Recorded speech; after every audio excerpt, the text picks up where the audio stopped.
सबसे पहले शुक्रिया अदा करूंगा organisers of this conference for making such a great effort, ताकि इस डायलॉग से हम लोग कुछ सोल्यूशन की तरफ चलें, ताकि इस मिलकर बैठने से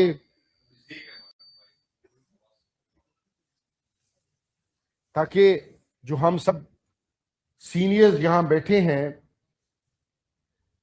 हम तो स्टूडेंट्स हैं, बट आप सीनियर से हमें सीखने का मौका भी मिले और जो इसका नेट रिजल्ट निकले उसके ऊपर फिर अमल दरामद किया जाए। मैं स्पेशली शुक्रिया अदा करूंगा असद कैसर साहब का, महमूद खान अचकजई साहब का, राजा नासिर अब्बास साहब का, फिरदौस शमीम नकवी साहब का, सरदार अताउल्ला अपना सरदार अख्तर जान खान मैंगल साहब का, मखदूम जावेद हाशमी साहब का, मुस्तबा नवाज खोखर साहब का, एंड ऑल द सीनियर्स जो यहाँ मौजूद हैं और एक एफर्ट करके एक कौमी डायलॉग बनाने की कोशिश कर रहे हैं, और ऐसा डायलॉग कि जिसके ऊपर सब मुत्तफिक होकर इस तहरीक को आगे की तरफ लेकर चल सकें। मैं असद कैसर साहब का बिलखसूस शुक्रिया अदा करूंगा for giving me the opportunity to represent the पार्लिमानी पार्टी इन पंजाब असेंबली, जो पीटीआई की पार्लिमानी पार्टी है, जो हमारी ऑपोजिशन की वहां पर जमात है प्रोविंशियल असेंबली के अंदर, उसको रिप्रेजेंट करने के लिए जो उन्होंने मुझे यहां पर बुलाया। सो टू बिगिन विद, जो ये हमारी कॉन्फ्रेंस है इसका और जो इसका नाम है Tehreek-e Tahaffuz Aeen Pakistan, so we have to first understand the constitution. Constitution is not just a piece of paper. Constitution is not the words chosen by the parliament, by the member of the parliament, but it is a promise for the solidarity, it is a promise for the integrity, and it is the promise for the federation of this country. That is the most important point. Sir Zulfikar Ali Bhutto Sahab, चाहे उनके पास 2/3 majority थी, but still he opted for the consensus constitution. अब हालत ये है कि इस constitution को they have made a mockery out of it.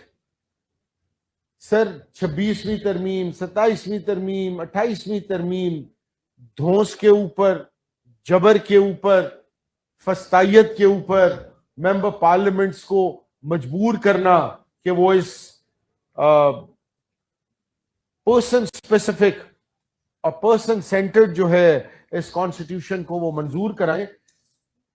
Sir इसका सबसे बड़ा नुकसान ये होगा that we need to realise and that we need to basically educate the people of Pakistan is that कि इस कॉन्स्टिट्यूशन ने तमाम इकाइयों को इकट्ठा रखा हुआ है। जब हम अपनी पसंद की कॉन्स्टिट्यूशनल अमेंडमेंट्स करेंगे तो जो हमारे छोटे सूबे हैं, और मैं बिलखसूस यहां जिक्र करूंगा केपीके का एंड बलोचिस्तान, जो कि एक वॉर टोन प्रोविंसेस हैं, जहां पर के पहले ही बड़े सूबों के खिलाफ तासुब की एक फिजा है, इस किस्म के जो अमेंडमेंट्स हैं उनसे हम प्रोवोक कर रहे हैं उनकी फीलिंग्स को, और ना सिर्फ हम प्रोवोक कर रहे हैं बल्कि you are playing with fire, you are playing with the future of the country. That is one of the most important point कि इस कॉन्स्टिट्यूशन को छेड़छाड़ करने का मकसद है कि आप पाकिस्तान के मुस्तकबिल के साथ छेड़छाड़ कर रहे हैं। मैं सर ज्यादा वक्त ना लेते हुए, क्योंकि मेरे भाई हुसैन अखुनजादा साहब ने कहा कि काफी लंबी लिस्ट है, मैं सर पंजाब की तरफ आप सब लोगों की तवज्जो चाहूंगा कि after the 9th of May Punjab has become a police state. Punjab has become a police state Punjab के अंदर 9 मई के बाद जो फस्तायत का राज है, जो वहां पर लोगों के हकूक सलब किए गए, चादर चार दीवारी के एहतराम को पामाल किया गया, और चाहे वो 8 फरवरी के इलेक्शन प्री 8 फरवरी हो या पोस्ट 8 फरवरी हो, वर्कर्स हैं, चाहे कोई आपके मेंबर पार्लियामेंट्स हैं, किसी का घर, किसी की इज्जत, किसी का कारोबार महफूज नहीं है। मैं आज की आपको मिसाल देता हूं, and I have got pictures to prove it. मेरी पार्टी ने मुझ पे एतमाद का इजहार किया and they nominated me as the leader of the opposition. मैं as a leader of the opposition, मेरे घर के बाहर इस टाइम बाहर पुलिस खड़ी है, और मेरे घर के अंदर मैं खुद यहां हूं, मेरी ऑलमोस्ट 80 years वालदा है, लेकिन पुलिस हमारे घरों के बाहर खड़ी है। आई have got a list of all the MPS कि जिनके घरों के बाहर पुलिस की फील्डिंग लगी हुई है। लेकिन हम इसलिए नहीं इस पे करते कि हमारे वर्कर्स, पीटीआई का वर्कर इससे ज्यादा तकलीफ से गुजर रहा है, इससे ज्यादा कुर्बानियां दे रहा है, हमें इससे कोई गर्ज नहीं है। But you have to realise कि पंजाब के अंदर things are different than any other province. मैं बलूचिस्तान की बात नहीं करूंगा, लेकिन पंजाब के अंदर एक फसाइयत का राज है, एक उन्होंने खौफ का एलिमेंट बिठा दिया है, और हम सब मिलकर एक दूसरे का बाजू बनकर हम वहां पर एक सीरियस नौयत की लड़ाई लड़ रहे हैं। हमारे 107 एमपीएस थे पंजाब असेंबली के अंदर, हमारे 8 लोगों को इन्होंने डिस्क्वालीफाई कर दिया, जिसके अंदर leader of the opposition Malik Ahmad Khan Bachar sahab शामिल थे। हमारे एमपीएस जिनके नाम लेने आई थिंक जरूरी है, because they deserve credit for that. हमारे एमपीएस थे, अपना साही साहब थे फ्रॉम फैसलाबाद, शेख शाहिद साहब थे फ्रॉम फैसलाबाद, अंसर हरल साहब थे, अपना हाजी सीला साहब थे फ्रॉम फैसलाबाद, और उन्होंने वहां पर झूठ मूठ के इलेक्शन कराकर और उनको उनकी जगह अपने नए बंदे लेकर आ गए। इस पिछले मंगल को हमारे 8 एमपीएस के ऊपर वहां पर अडियाला के बाहर उनके ऊपर एफआईआर काटी गई, उनके घरों के अंदर रेड्स अभी तक जारी है। सर, मेरा कहने का मकसद ये है कि खुदा ना खास्ता हम इसलिए इनसे नहीं घबराए, और ना हमें घबराना चाहिए, क्योंकि हमारे लिए हमारी एग्जाम्पल्स हैं। हमारे पीटीआई का वर्कर, हमारे पीटीआई पंजाब का वर्कर, मैं फिर रिपीट करूंगा, इससे बहुत ज्यादा कुर्बानियां दे रहा है, इससे बेइंतहा ज्यादा अपना कुर्बानियां दे रहा है, और उनपे बेइंतहा प्रेशर्स हैं। हमें तो फिर भी as a member of the parliament कहीं ना कहीं कोई लिवरेज मिल जाती होगी, पर असल हमारा जो वर्कर है, he is going through hell and back.